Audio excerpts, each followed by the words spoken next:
মহা তপস্বিনী সুবল কন্যা। আমি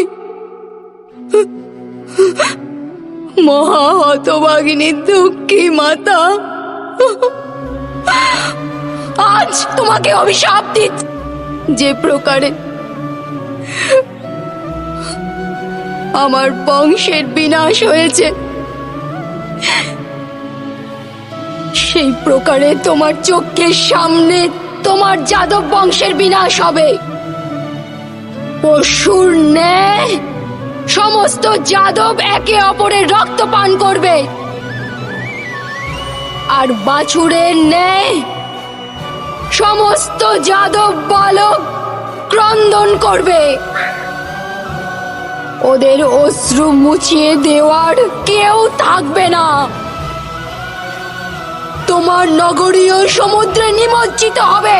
আর তুমি কোন জঙ্গলে একলা অশক্ত এক বৃদ্ধ পশুর ন্যায় এক শিকারীর হস্তে তীরবিদ্ধ হবে। এক পুত্রহীন মাতার হৃদয় থেকে নির্গত অভিশাপ কখনো বিফল হয় না।